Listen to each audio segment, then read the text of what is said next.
Dr. Mário é juiz de Direito do Tribunal de Justiça do Estado do Rio Grande do Sul e atualmente é juiz instrutor no gabinete da presidência do Supremo Tribunal Federal. Dr. Mário, bom dia, o senhor nos ouve? Então, a palavra é do senhor. Senhoras e senhores, bom dia. Como sempre, uma satisfação e uma honra poder participar de mais um evento da Polícia Judicial que tive, o privilégio de poder participar, da construção desse movimento que está crescendo cada vez mais. Inclusive, recentemente estive numa audiência pública na Câmara dos Deputados para tratar de assuntos de interesse da Polícia Judicial e fiquei muito feliz em ver o auditório completamente lotado, enfim, a categoria bastante mobilizada e unida, no sentido de alcançar esses objetivos que são importantes para a polícia. E acho que estamos no caminho certo, acho que é isso. Temos que agora, vencemos já uma batalha no CNJ, temos agora algumas batalhas aí no meio legislativo também. Inclusive o ministro Fux, ali nos últimos dias ali da sua gestão, também encaminhou projetos de lei de interesse da polícia, relativos, a questões funcionais da polícia, questões relacionadas na gratificação, enquadramento funcional, enfim, questões que de fato são importantes e que já há algum tempo vêm sendo discutidas, mas dependiam desse pontapé inicial do Supremo para que possam ser discutidas agora no âmbito do Congresso Nacional. E aí a importância das associações de trabalhar agora vencida essa etapa da iniciativa legislativa, trabalhar agora também a construção de um panorama melhor do que temos hoje para a polícia no âmbito do Congresso. Temos outras questões lá também que dependem de lei, questão do porte de arma, por exemplo. Enfim, há bastante trabalho ainda a ser feito pelas associações para, enfim, movimentarem aí o parlamento no sentido de reconhecer a importância da Polícia Judicial.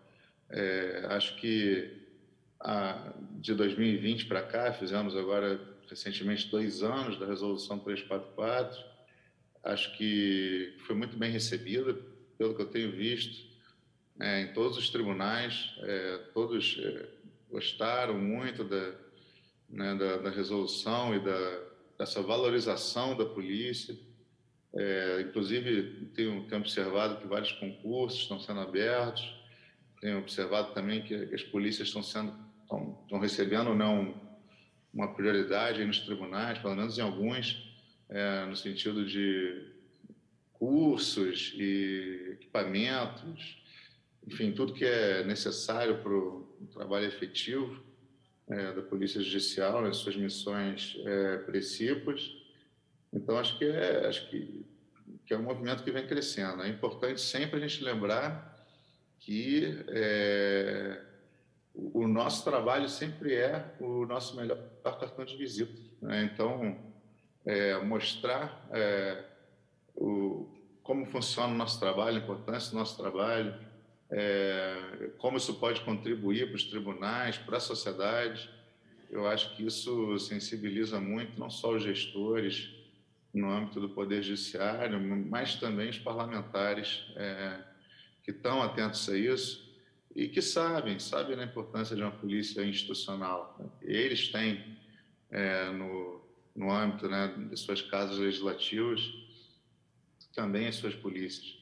Então, acho que é uma briga boa, uma briga que a polícia tem toda a condição de vencer, mas tem que se empenhar muito ainda aí para resolver essas questões que ainda estão pendentes. Mas hoje eu gostaria aqui de aproveitar a ocasião para tratar de alguns aspectos jurídicos da atividade da Polícia Judicial, porque muitas vezes essa é uma atividade da Polícia Judicial, ela vai ser o ponto de partida de uma investigação criminal maior, né? Uma coisa que depois vai ser levada para a Polícia Judiciária, para o Ministério Público, para o Judiciário Criminal, para a Justiça Criminal.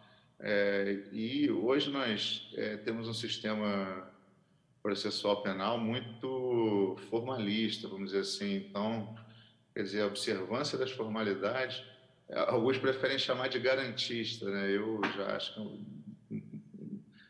passou um pouco já do garantismo, né? Já estamos no formalismo puro e simples. Mas, enfim, temos que observar aí muitas formalidades no cuidado no tratamento dessas questões criminais que muitas vezes surgem na atividade da Polícia Judicial, para se evitar uma eventual nulidade processual que vai ocorrer mais à frente. Então, vou tratar de alguns pontos da Resolução 344, que me parece que eles se conectam com algumas outras questões que estão previstas em leis processuais penais, que tratam justamente de regras procedimentais para garantir, né, de um processo penal que não rígido, né, que não tenha qualquer tipo de mácula ou vício que possa levar posteriormente a uma anulação, né? Então, se nós formos olhar ali, por exemplo, começar por esclarecer alguns conceitos também, né? Ali, por exemplo, no artigo 1º da Resolução 344, ali é dito que é possível fazer, que os presidentes dos tribunais, enfim, e os agentes, inspetores da Polícia Judicial, quando necessário, poderão requisitar a colaboração. Aqui talvez não tenha ocorrido a melhor redação, né? Porque a requisição, geralmente essa expressão requisição, ela é utilizada mais para uma coisa mais impositiva, né? Quando a gente quer uma colaboração, geralmente a palavra que se usa é requerimento, né? Então, para evitar qualquer mal-entendido, enfim, e às vezes atrapalhar, né, o bom andamento aí de algum projeto, enfim, de algum tipo de colaboração que se procure com outros órgãos, evitar usar a palavra requisição, procurar usar mais a palavra requerimento de colaboração, porque eu acho que isso aí facilita, né? Tira um pouco da carga, né, mais positiva do pedido. Né? Um outro ponto também que eu observei e que acho que é importante ser esclarecido, no artigo 1º, também no parágrafo 3º, né? Aqui a gente observa, né, a descrição aqui do propósito da polícia, né? Se destina a assegurar a boa ordem dos trabalhos no tribunal, integridade de seus bens e serviços, incolumidade dos magistrados e servidores, mas gostaria de destacar advogados, partes e demais frequentadores das dependências físicas dos tribunais em todo o território nacional. E isso é muito importante de a gente divulgar isso, porque muitas vezes a gente vai encontrar, como é que eu vou dizer assim, opositores, né, da Polícia Judicial, que muitas vezes vão dizer, não, mas isso aí é uma polícia que existe só para atender interesses da magistratura, dos tribunais, quando não. Na verdade, se nós formos observar, né, em termos numéricos, né, o maior contingente de pessoas que vai se beneficiar dessa atividade da Polícia Judicial são justamente as partes, os frequentadores das dependências dos fóruns, né? E os advogados, que também vão lá para exercer as suas funções e que, quando estão ali, também estão sob proteção, né? Então, veja, uma atividade que é importante não só para o funcionamento do Poder Judiciário, mas até mesmo para o exercício das prerrogativas dos advogados e para o exercício do direito de acesso à justiça pelas partes, né? E, vamos, numa audiência criminal lá, por exemplo, a testemunha que tem medo de ir ao fórum, porque não sabe o que vai acontecer quando chegar lá, né? Pode acontecer, sei lá, de o réu ter preparado alguma armadilha para ela, ela ter a tranquilidade de poder ir sabendo que vai estar protegida lá dentro. Isso aí aumenta, né, o acesso à justiça, aumenta também assim melhora a imagem do judiciário perante a população.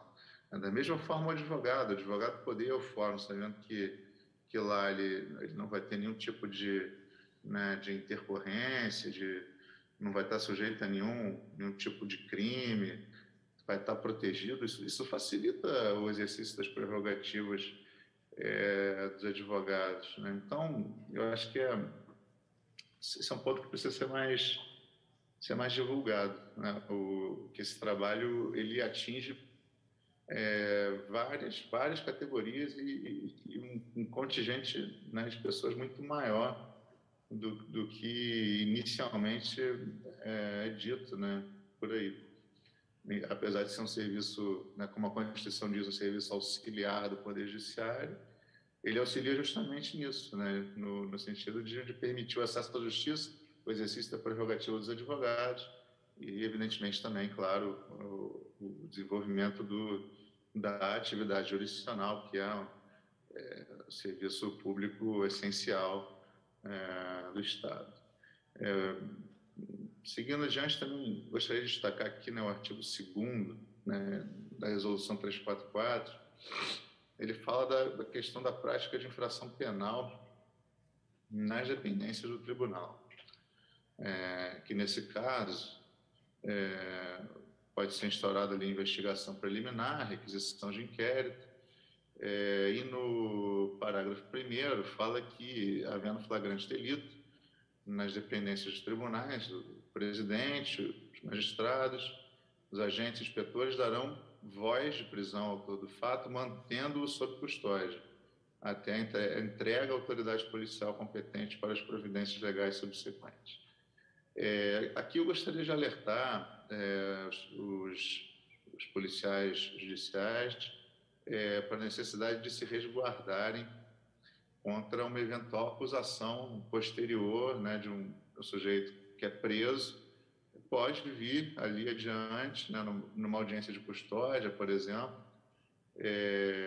a dizer que, não, mas eu fui agredido, eu fui torturado, enfim, alguma coisa assim. Até porque esse artigo que fala aqui da entrega da pessoa sob custódia, e também ele dialoga ali com o artigo 4º, nos incisos 5 e 6, que falam também que a atribuição da Polícia Judicial é efetuar a prisão em flagrante ou apreensão de adolescente, encaminhar a autoridade policial em caso de infração penal ou ato infracional, preservando o local do crime, se for o caso, e, inciso 6, auxiliar a custódia provisória e escolta de presos nas dependências do Poder Judiciário, em especial nas audiências de custódia.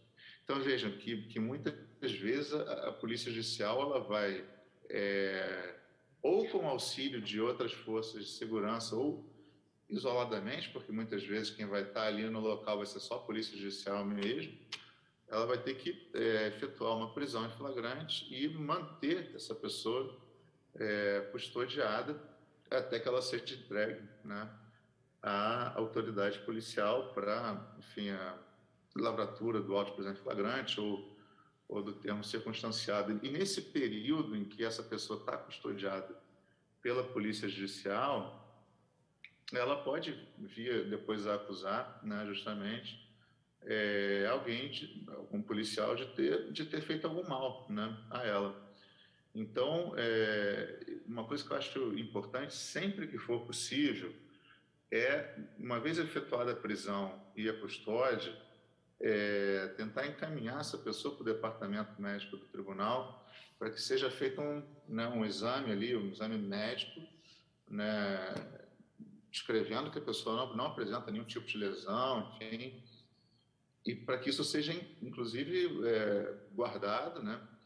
E no ato da entrega, então, no ato da entrega dessa pessoa às outras autoridades policiais, vocês vão estar resguardados de que, se amanhã alguém acusar de alguma coisa desse tipo, né, de uma agressão, de uma tortura, vocês vão ter lá, não, mas foi feito aqui um exame médico, né, no momento da entrega, né, demonstrando que a pessoa não tinha nenhum tipo de lesão enquanto esteve aqui custodiado, né, por polícia judicial, de forma que, se essa pessoa depois apareceu lá na audiência de custódia, enfim, toda, né, machucada, isso não aconteceu aqui.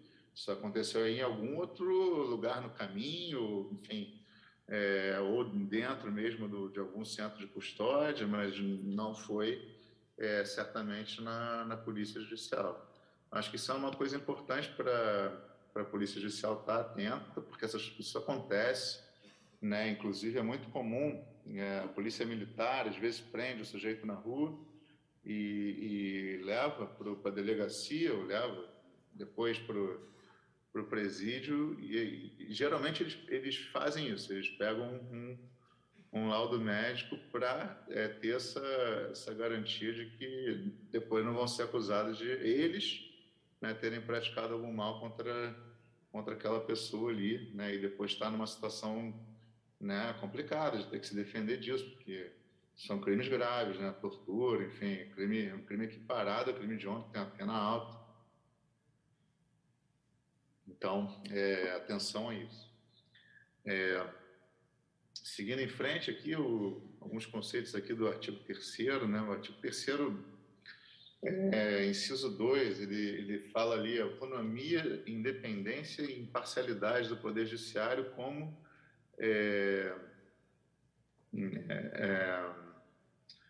princípios da Política Nacional de Segurança, né? Que a Polícia Judicial deve resguardar, né?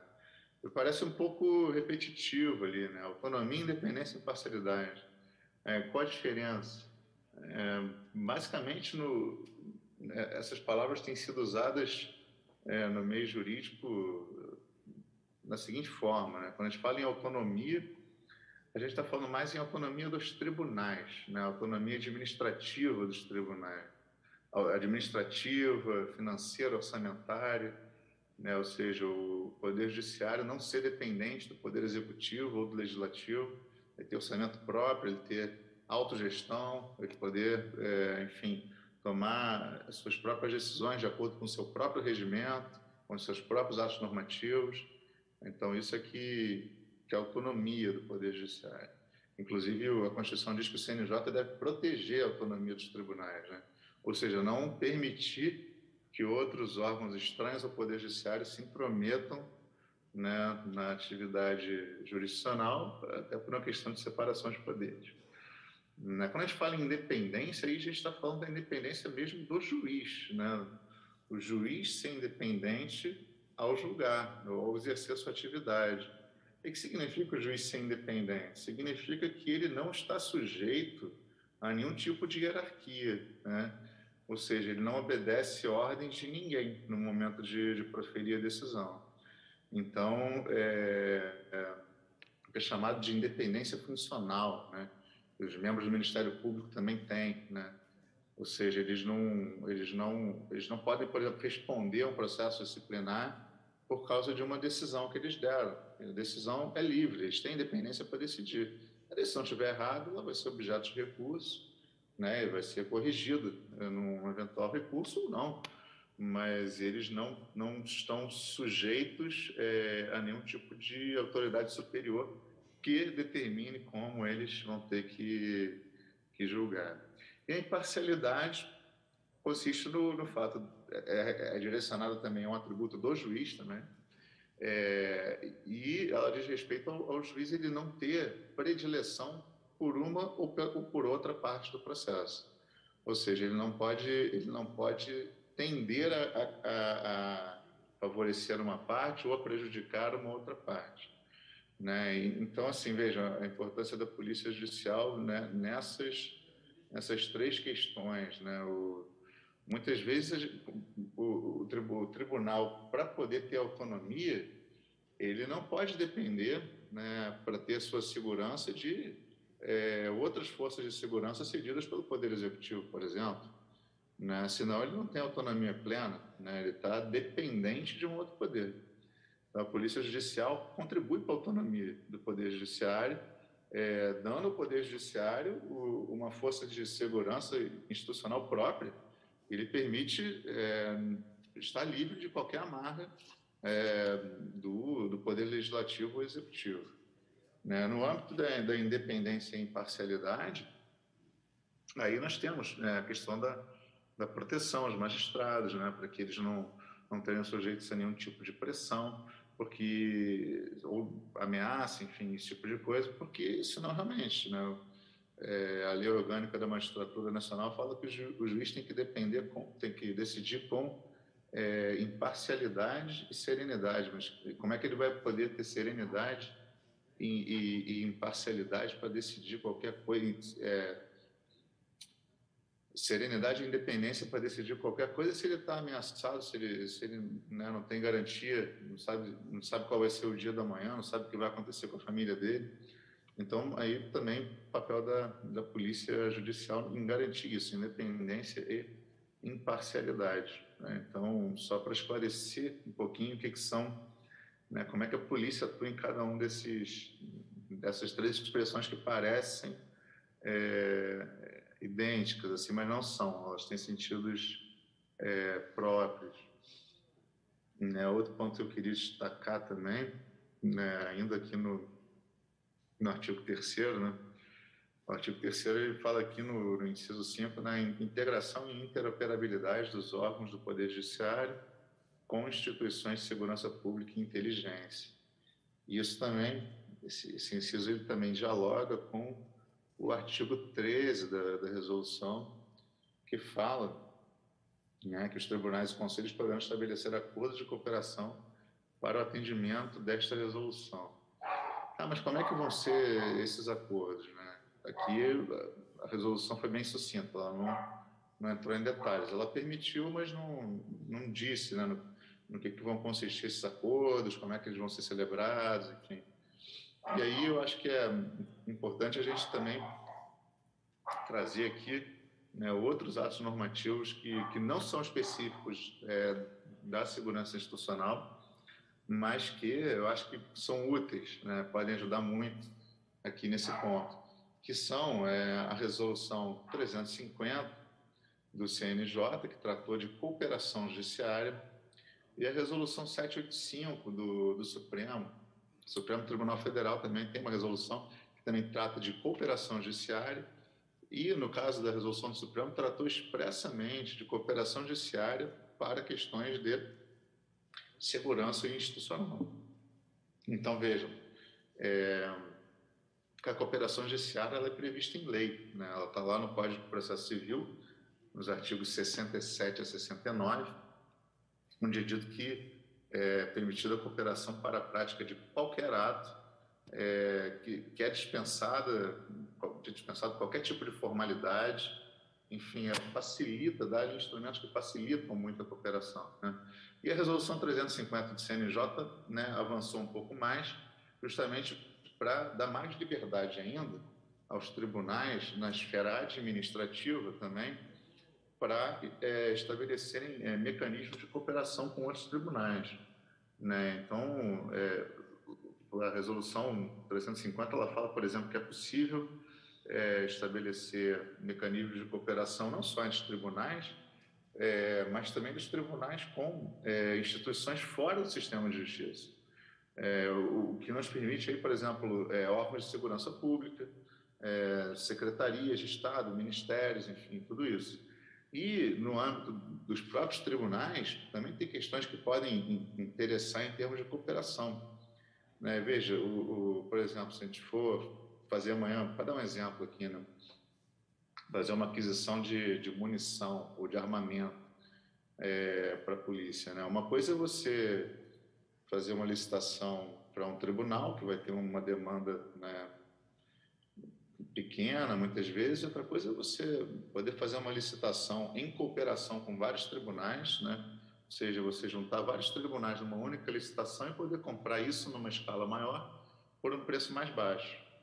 Então, só para dar um exemplo de uma forma de cooperação aí que beneficia a atividade de segurança, mas que não está explicitamente no âmbito da segurança, ela está mais no âmbito, né, das licitações, contratos administrativos, mais que a resolução, né, 350 e a 785 da STF permitem, né? Então, esse tipo de cooperação aí que vai indiretamente vai também ajudar a Polícia Judicial. Isso sem prejuízo da possibilidade, né, e essa já é uma cooperação direta mesmo, de se realizarem cursos, né, ações de segurança. Eu acho que deve ter sido bem divulgado, acho que sim, ali no Supremo Tribunal Federal, por exemplo, no 7 de setembro, tivemos uma equipe lá que congregou policiais judiciais de vários tribunais de Brasília. Então, quer dizer, houve um reforço ali do contingente do Supremo por outros policiais de outros tribunais, né, que permitiu ali uma atuação muito mais efetiva da polícia que realmente blindou o tribunal e não houve nenhum tipo de incidente, né? Então, esse tipo de cooperação, acho que ela é muito importante, principalmente no âmbito, como foi feito no Supremo, né, com os tribunais do Distrito Federal, mas no âmbito dos estados, né? Então, quer dizer, o TRF com TRT, com TRE, com TJ, né, às vezes eles vão precisar de um contingente maior de policiais, que onde é que eles vão buscar isso? Eles têm que, então, buscar essa cooperação com os outros tribunais, com a polícia dos outros tribunais também, para poder poder fazer projetos maiores, enfim, e atender a demandas, né, mais complexas de segurança. Então, acho que é importante, né?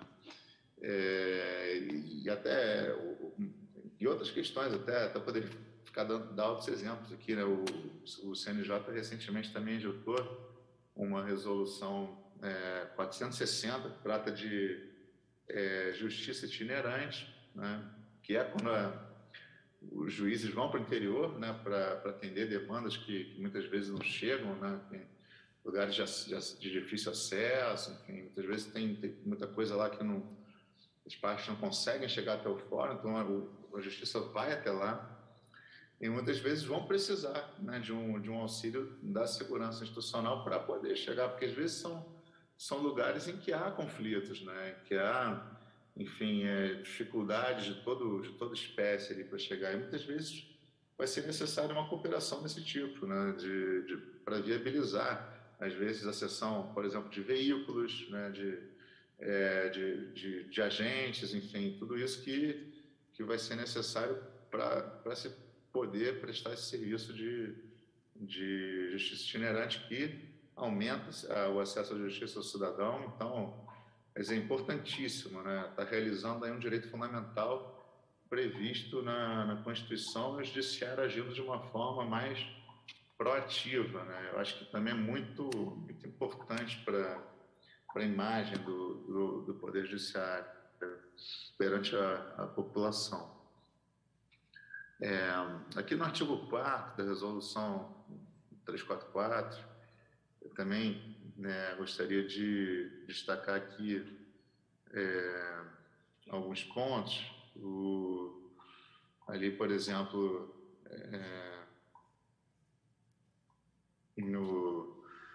até essa questão que eu estava falando agora, né, da justiça itinerante. Você veja que a resolução 344 ela até já deixa uma brecha para esse tipo de atuação, né? Porque no artigo 4º, inciso 1, a linha G, fala ali que a Polícia Judicial vai zelar pela segurança em eventos patrocinados pelos respectivos tribunais, e no inciso 2 fala que vai realizar a segurança preventiva nas dependências físicas dos tribunais e respectivas áreas de segurança adjacentes, bem como em qualquer lugar onde haja atividade jurisdicional.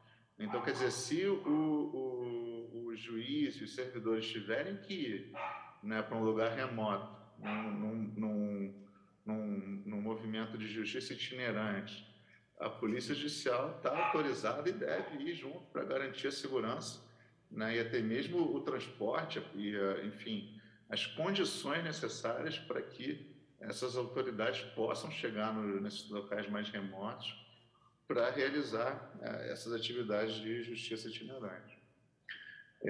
No artigo 5 e 6, né, do artigo 4º, eu vou voltar a falar da questão da prisão, né, flagrante, ocorrida ali pela Polícia Judicial ali no ambiente forense. Então, o inciso 5 fala ali em efetuar prisão em flagrante, ou apreensão, encaminhamento à autoridade policial, né? E aqui, o SESC, eu já li os incisos, não vou repetir, né, mas fala aqui da prisão e da custódia, né? E um ponto que eu tinha esquecido de falar antes, mas que vou reiterar agora, que é a importância de observar também a súmula vinculante número 11 do Supremo, né? A súmula vinculante número 11 é que trata das algemas, né? Então, ela fala que só é lícito o uso de algemas em casos de resistência, de fundado receio de fuga ou de perigo à integridade física própria ou alheia por parte do preso ou de terceiros, justificada a excepcionalidade por escrito, sob pena de responsabilidade disciplinar, civil e penal do agente ou da autoridade e de nulidade da prisão ou do ato processual que se refere, sem prejuízo da responsabilidade civil do Estado. Ou seja, efetuada a prisão, a questão da utilização das algemas tem que ser muito bem ponderada pelo agente ali que efetuou a prisão. Tem que verificar se alguma dessas situações está presente, né? A questão se houve resistência à prisão, se há o receio de fuga, se há perigo à integridade física de um terceiro ou do próprio. Às vezes a própria pessoa está num estado mental em que ela mesmo pode se fazer algum mal, tentar se suicidar, alguma coisa assim, pular por uma janela, enfim, alguma coisa assim, né? E isso tem que ser justificado por escrito. Então, é interessante, assim, talvez cada polícia já tenha o seu próprio, né, formulário, né, já meio que descrevendo as possibilidades, né, de utilização disso, para poder entregar isso por escrito, né, para a autoridade no momento em que for entregue essa pessoa sob custódia, para evitar não só a questão da responsabilidade pessoal do agente que efetuou a prisão, mas até a nulidade do processo que vai se seguir depois, né? Então, vejam a importância disso, estejam muito atentos e recomendo, porque sim, já vi outras forças policiais fazendo isso, né? Eles têm já formulários mais ou menos meio preenchidos e ali a pessoa que efetuou a prisão, ela meio que marca, né, as situações que ocorreram, faz um breve relato ali por escrito e entrega essa declaração para justificar, então, a utilização do uso da algema ser necessário. Se não houver necessidade da algema, aí é a melhor situação de todas, né? Mas que não evita qualquer problema. Mas a gente não... Aí é uma avaliação caso a caso, né? A pessoa que efetuou a prisão vai ter que ver ali né, qual é a melhor conduta ali, mas sempre se resguardando de qualquer situação, né, que possa vir a causar um prejuízo próprio ou para o processo ali depois, né? Então, seguindo em frente aqui,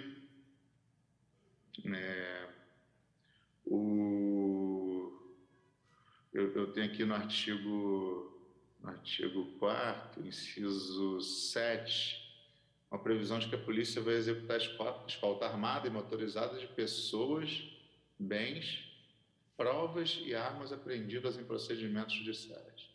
E aqui eu gostaria de destacar a palavra provas, tá?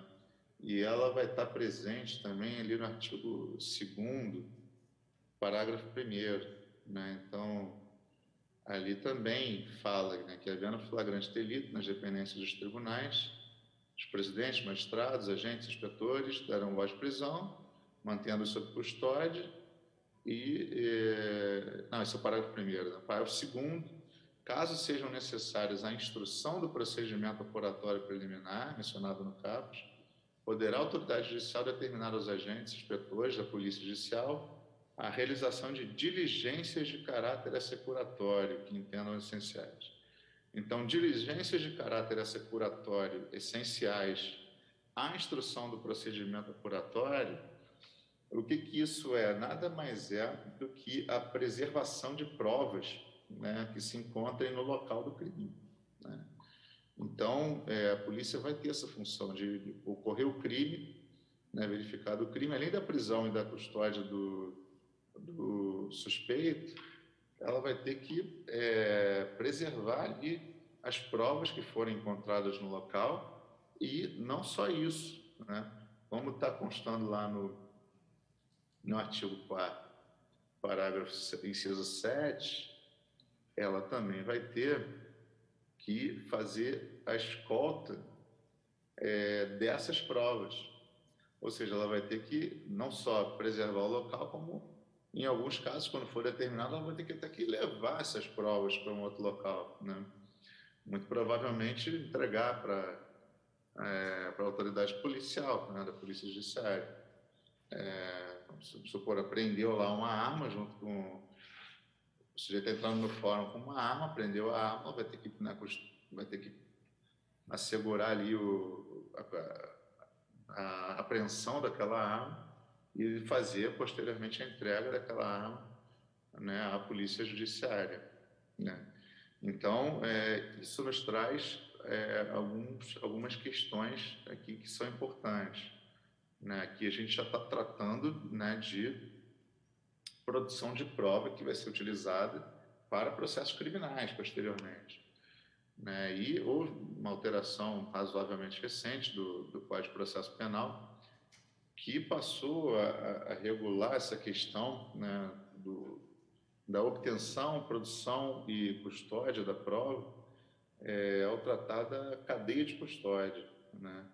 Então, se nós formos lá ao artigo 158A do Código de Processo Penal, ele trata desse assunto ali, falando, né, que considera-se cadeia de custódia o conjunto de todos os procedimentos utilizados para manter e documentar a história cronológica do vestígio coletado em locais ou em vítimas de crimes, para rastrear a sua posse e manuseio a partir de seu reconhecimento até o descarte. Ou seja, a lei manda que, desde o momento em que a prova é encontrada, que ela seja preservada, custodiada e passada de mãos em mãos, sempre com controle de quem é que tem manuseando aquela prova, até que ela se torne já desnecessária após o fim do processo criminal, né? Então, aqui no 158B, antes, no 158A, parágrafo 1º, ele fala: o início da cadeia de custódia dá-se com a preservação do local de crime ou com procedimentos policiais ou periciais nos quais seja detectada a existência de vestígio. Então, veja, preservação do local de crime. Quem é que vai fazer isso no primeiro momento? Vai ser a Polícia Judicial. Quer dizer, vamos supor, ocorreu lá um homicídio dentro do fórum, né? Quem é que vai preservar o local desse crime? E, num primeiro momento, vai ser a Polícia Judicial, né? Parágrafo 2º, o agente público que reconhecer um elemento como de potencial interesse para a produção da prova pericial fica responsável por sua preservação. Então, mesmo exemplo, ocorreu lá um homicídio num local num fórum, né? Uma facada, né? Que levou a óbito alguma pessoa, e depois o indivíduo tentou fugir e ali jogou a faca numa lata de lixo, né? Na tentativa de fuga, e foi preso em seguida pela polícia judicial. O policial judicial que viu ele jogando ali aquela faca na lata de lixo, né, está reconhecendo ali um elemento de potencial interesse para a produção da prova pericial. Então, ele fica também responsável pela preservação daquele elemento de prova. Então, ele também vai ter que ali, naquele local onde tem aquela lata de lixo ali, preservar aquele local até que a perícia técnica chegue, né? Então, e aí como o parágrafo terceiro fala, né, vestígio é todo objeto ou material bruto, visível ou latente, constatado ou recolhido que se relaciona à infração penal, né? Aqui nesse exemplo que eu dei, né, essa faca é um instrumento do crime, né? Então está intimamente relacionado à infração penal. Sem falar na preservação até do local onde está o próprio corpo, né, da pessoa que faleceu, caso não seja possível, né, prestar, né, socorros ali no local, né, e a pessoa efetivamente vem a hora. E ali no artigo 158b, né, ele fala um pouco mais sobre cadeia de custódia, e acho que é importante aqui também a gente saber até onde vai, né, as atribuições da Polícia Judicial. Então, ali o 158b, ele fala, falando aqui do Código de Processo Penal, né, a cadeia de custódia compreende o rastreamento do vestígio nas seguintes etapas. Inciso 1, reconhecimento, ou seja, o ato de distinguir um elemento como de potencial interesse para a produção da prova pericial. Que é isso que eu falei, né? Visualizou a arma do crime, não, isso é de potencial interesse para a prova, então eu preciso lá, né, e já resguardar saber distinguir que isso aqui vai ser importante depois para a produção da prova, né? Inciso 2, isolamento, né, que é essa parte né, de proteger ali o local, né, onde foi encontrada essa prova. Né? Aqui nos termos do Código, né, o ato de evitar que se altere o estado das coisas, devendo isolar e preservar o ambiente imediato e relacionado aos vestígios do local do crime. Ou seja, não só o local ali onde está, né, a faca ali, a prova, enfim, mas os arredores, enfim, qualquer local que seja de interesse, né, que esteja relacionado ao local do crime, né? Muitas vezes o sujeito, né, que deu a facada, na hora de fugir ali, ele deixou uma trilha de sangue no caminho, né? Então, essa parte aí toda tem que ser isolada para mostrar ali qual foi o percurso né, que o acusado tentou empreender na fuga, né? Então, isso aí também são elementos de prova que são ligados, né, ao local do crime, que, portanto, devem ser preservados. O estado de coisas desses locais deve ser preservado. Quer dizer, não pode deixar algum funcionário da faxina vir, né, e limpar esse chão, né? Tem que ficar ali do jeito que estava até a perícia técnica chegar, enfim, vai fotografar tudo e vai documentar, né, aquela situação. Né? No terceiro momento, né, fixação, né? Fixação, que é a descrição detalhada do vestígio conforme se encontra no local do crime, sua posição na área de exames, podendo ser fotografada, enfim, isso é uma atividade que a perícia naturalmente vai fazer, mas se a polícia judicial verificar que é uma coisa que não pode esperar a polícia chegar, que tem que ser feita de imediato, é bom que faça, né? Porque isso já vai auxiliar no trabalho da perícia que vai ser realizada depois e está dentro das atribuições da Polícia Judicial nos termos, né, da resolução. Outro ponto, coleta, né? Ato de recolher o vestígio que será submetido à análise pericial, respeitando suas características e natureza. A situação que vai ocorrer com muita frequência, né? A coleta do vestígio, né?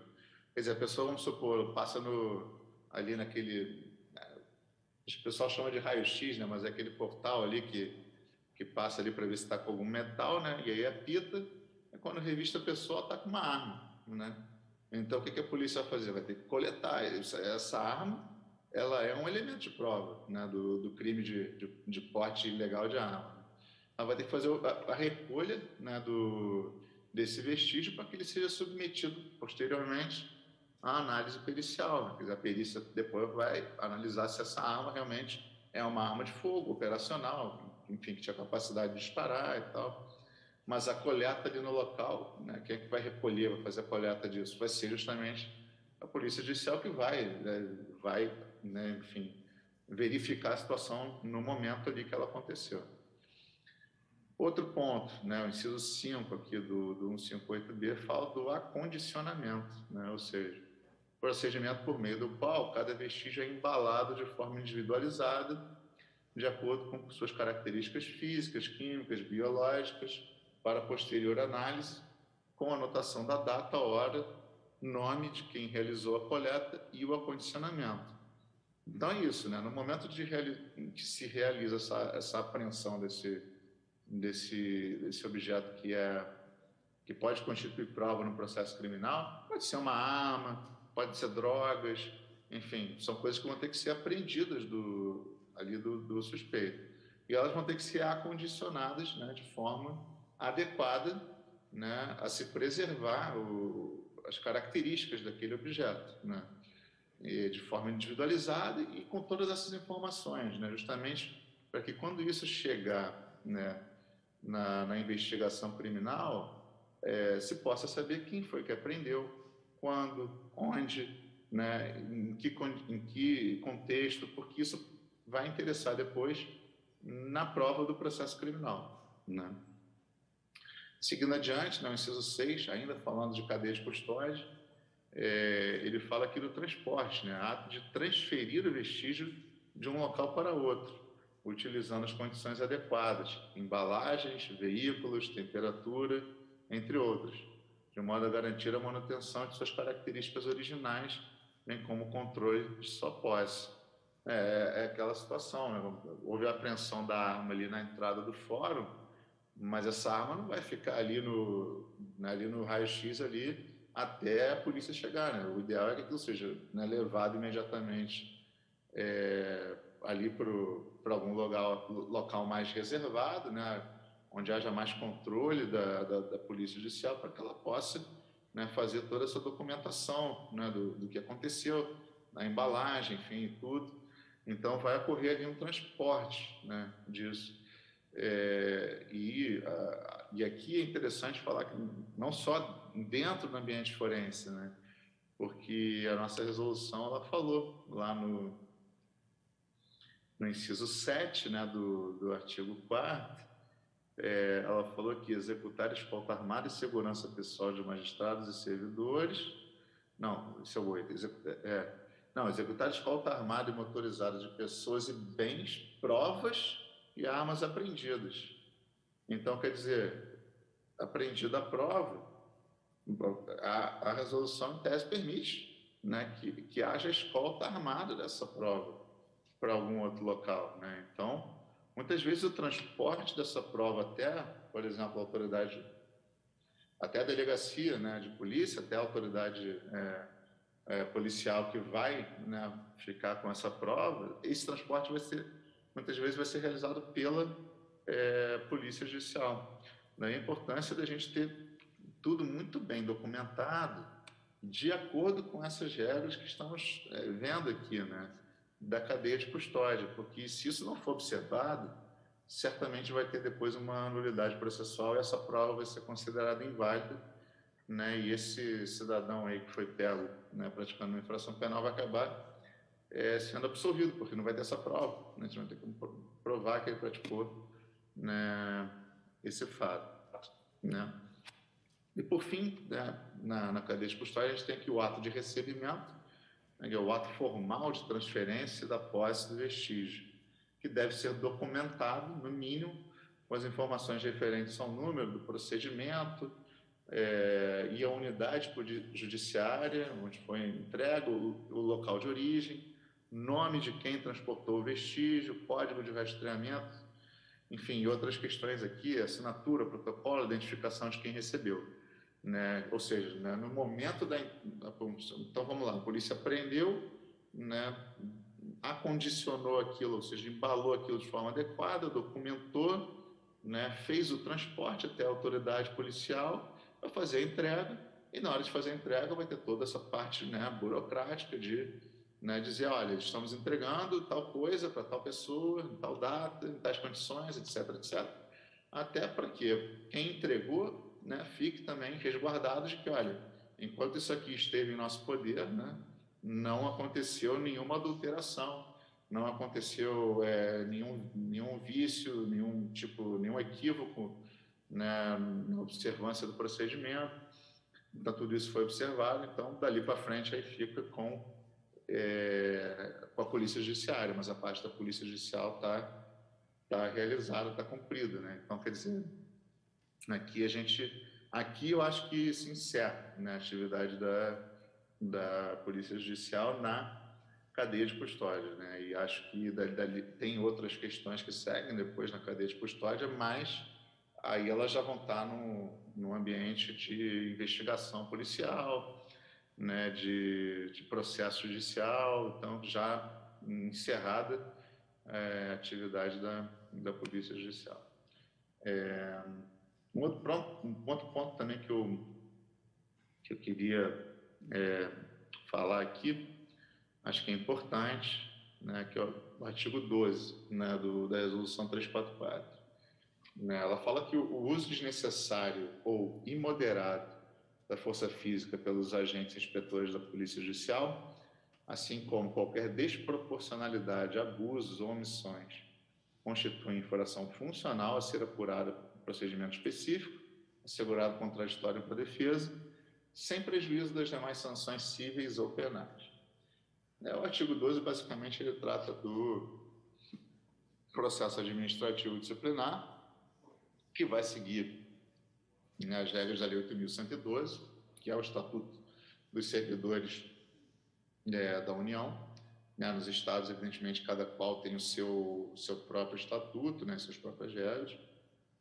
Mas eu queria chamar a atenção aqui também para a responsabilidade penal, né, porque nós temos uma lei também razoavelmente recente, que é a nova Lei de Abuso de Autoridade, a Lei 13.869, que é de 2019, e que trouxe novas disposições sobre esse tema. Né? É importante que a Polícia Judicial esteja atenta a isso para não ter nenhum tipo de acusação nesse sentido. Né? Então, a lei fala, né, no seu artigo 1º, né, essa lei define os crimes de abuso de autoridade cometidos por agente público, servidor ou não, né, ou seja, os agentes de polícia judicial estão incluídos aqui, no exercício de suas funções ou a pretexto de exercê-las. Né? Então, quer dizer, não só quando ele está na função, mas quando ele alega que está no exercício da função, mas não está. Né? E vem a abusar do poder que essa função lhe confere. Né? O parágrafo 1º fala que as condutas descritas nesta lei constituem crime de abuso de autoridade quando praticadas pelo agente com a finalidade específica de prejudicar alguém ou de beneficiar a si mesmo, ou ainda por mero capricho ou satisfação pessoal. Então, vejam aqui que tem que ter aquilo que no direito penal se chama de dolo específico, né? Ou seja, um especial fim de agir. Né? Mas, geralmente, são essas as situações mesmo que acontecem. Né? Geralmente, ou é para beneficiar ou é para prejudicar alguém, ou às vezes essa questão, né, do pessoal, né, do mero capricho ou da satisfação pessoal. Né? Então, estejam atentos a isso. Né? O artigo 2º reitera, né, que são sujeitos do crime servidores públicos, né, ou pessoas a eles equiparadas, mas aqui estão os agentes da Polícia Judicial. Né? Porque o parágrafo único fala: reputa-se agente público para os efeitos da lei todo aquele que exerce, ainda que tenha transitoriamente ou sem remuneração, por eleição, nomeação, designação, contratação ou qualquer outra forma de investidura ou vínculo, mandato, cargo, emprego, função em órgão ou entidade referidos no caput do artigo. Então, quer dizer, aqui é o caso da Polícia Judicial, né, que exerce as funções de forma permanente, por nomeação, né, e exerce cargos e funções, né, em órgãos da administração pública. Vou tratar aqui alguns efeitos da condenação nesse crime. Né? O artigo 4º fala que a condenação no crime de abuso de autoridade torna certa a obrigação de indenizar o dano, né? E podendo o juiz, inclusive, na sentença, já fixar o valor mínimo para essa reparação. Fala também que a condenação nesse crime inabilita o condenado para o exercício de cargo, mandato ou função pública pelo período de 1 a 5 anos. Quer dizer, a pessoa, além dela perder o cargo, ela vai ainda ficar durante 1 a 5 anos sem poder exercer um outro cargo ou função pública. Né? E o inciso 3 fala justamente da perda do cargo, mandato ou função pública. Né? Mais à frente, né, aqui a lei fala que as penas, né, dos crimes, elas independem também das sanções civis e administrativas. Quer dizer, além de responder pelo crime, vai responder também a um PAD no âmbito administrativo e vai responder também a uma ação indenizatória no âmbito civil. Né? Então, vejam a quantidade de consequências, né, nefastas que podem ocorrer em decorrência de um ato desse de abuso de autoridade. Né? Então, para entrar agora nos crimes propriamente ditos, não vou falar de todos os crimes da lei, porque nem todos são... alguns crimes são para algumas situações específicas que não dizem respeito à atividade da polícia, né? Mas alguns são bem pertinentes. É importante que todos os senhores saibam, né, que esse tipo de conduta aqui configura crime. Né? Aqui no artigo 9º, por exemplo, fala que é crime decretar medidas de privação de liberdade em desconformidade com as hipóteses legais. Né? Então, e no 10, decretar condição coercitiva de testemunha ou investigado manifestamente descabido. Né? Artigo 12, deixar injustificadamente de comunicar a prisão em flagrante. Artigo 13, constranger preso ou detento mediante violência, grave ameaça ou redução da sua capacidade de resistência a exibir-se ou ter seu corpo ou parte dele exibido à curiosidade pública, que é aquelas situações em que o sujeito é preso, né, e é exibido uma série de órgãos, uma série de órgãos de imprensa, né, enfim, você está lá algemado, preso, sem camisa, enfim, configura crime. Então, constranger a pessoa que está presa, né, mediante violência, grave ameaça ou redução da sua capacidade de resistência, que pode ser, nesse caso, por exemplo, a colocação da algema na pessoa, que impede ela de resistir, né? Nessa situação de exibir o seu corpo ou ter parte dele exibido à curiosidade pública, ou de submeter essa pessoa que está presa à situação vexatória ou a constrangimento não autorizado em lei, ou ainda a produzir prova contra si mesmo ou contra terceiro, né? Obrigar essa pessoa a falar alguma coisa que ela não é obrigada a falar, porque a Constituição diz que ninguém é obrigado a produzir prova contra si mesmo. Né? Ainda aqui no artigo 16, né, que é bastante importante aqui, deixar de identificar-se ou identificar-se falsamente ao preso por ocasião da sua captura, quando deva fazê-lo durante a detenção ou prisão. Ou seja, no momento que efetuar uma prisão, né, no fórum, por exemplo, tem que se identificar. Nós somos da Polícia Judicial, né, geralmente o nome do agente vai estar já escrito ali no uniforme, né, mas tem que se identificar. Nós somos da Polícia Judicial, né, você está preso, né, em flagrante e tal, e as pessoas que estão prendendo têm que se identificar, tem que saber por quem está sendo preso, né, esse é direito do preso, até porque, assim, se amanhã se for cometido algum abuso contra esse preso, ele tem que saber quem foi, né? Para poder amanhã ele poder, enfim, denunciar isso.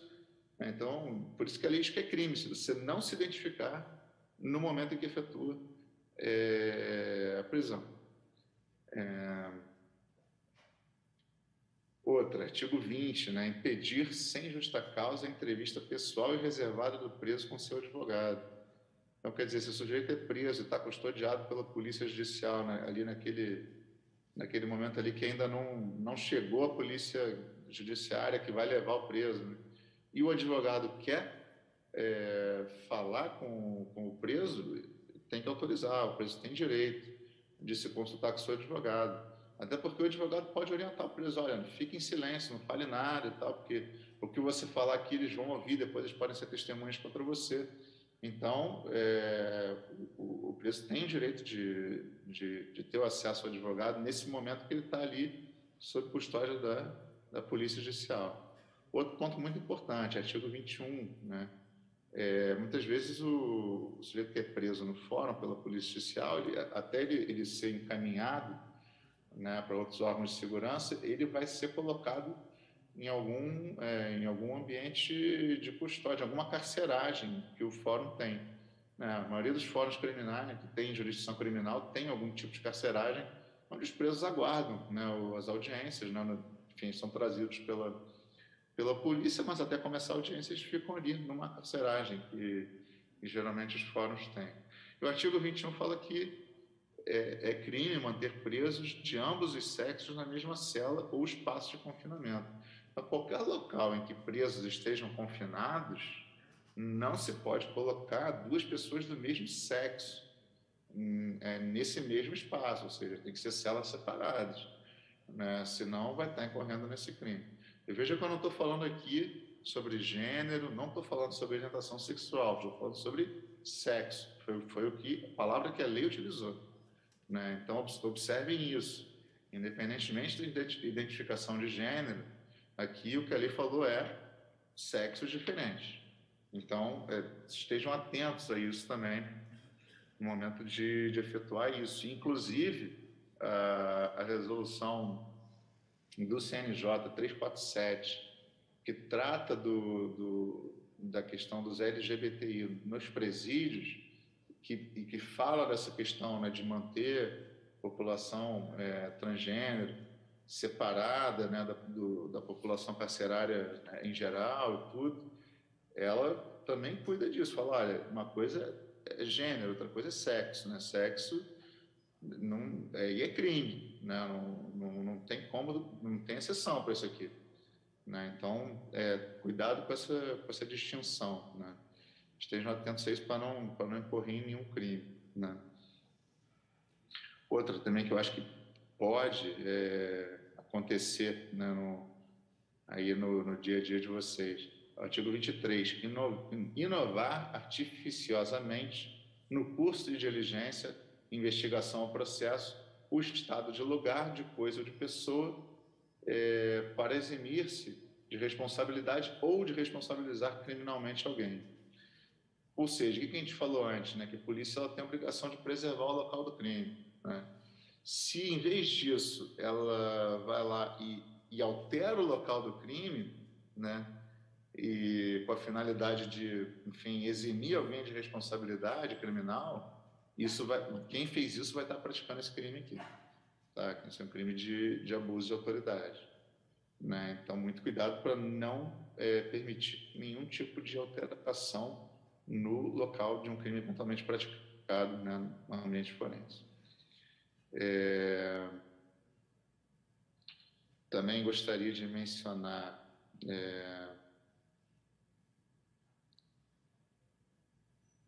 a questão do crime de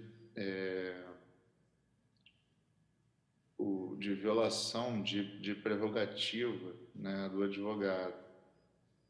A Lei 8.906, ela foi alterada também, né, e passou a prever que é crime por violar prerrogativa do advogado as seguintes situações: comunicar-se com seus clientes, pessoal ou reservadamente, mesmo sem procuração, quando esses se acharem presos, detidos, recolhidos em estabelecimentos civis ou militares, ter a presença de representantes da OAB quando o advogado for preso em flagrante, por motivo ligado, pode acontecer, de vocês terem que prender um advogado. A OAB tem que ser chamada imediatamente, tem que ter a presença do representante da OAB. Né? Senão, além da prisão estar correndo risco de ser anulada, vocês vão estar correndo risco também de estar praticando um crime de violação de prerrogativa. Né? E de não ser recolhido preso, se não antes do trânsito em julgado, se não em sala de estado maior, né? Com instalações e comodidades condignas. E aí é a questão de ter uma cela separada, de fato, para o advogado que for eventualmente custodiado pela Polícia Judicial. Né? É importante ter uma cela, se não colocar junto com outros presos, porque esses vão estar violando a prerrogativa do advogado, né? E eventualmente incorrendo no crime de abuso de autoridade previsto em lei. Bom, acho que esses são, né, os principais crimes da lei de abuso de autoridade que podem ocorrer aí no dia a dia da Polícia Judicial. Eu sugiro, evidentemente, que todos leiam atentamente essa lei, né, e estejam cientes do que podem, do que não podem fazer, do que não devem fazer, né, enfim, e evitem aí uma eventual reclamação de alguma parte, de algum advogado, enfim, que se sinta aí constrangido, né, ou abusado, enfim, de alguma forma. Então, acho que é fundamental, né, para o trabalho de vocês, para o dia a dia de vocês.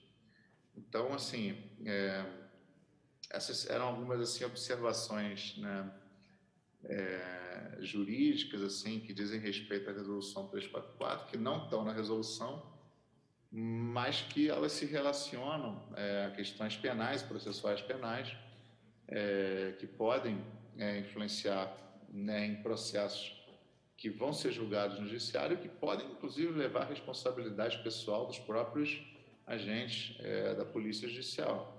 Então, agradeço aqui a oportunidade de participar, né, e é sempre uma satisfação, né, poder estar falando aqui para a Polícia Judicial, contribuindo de alguma forma.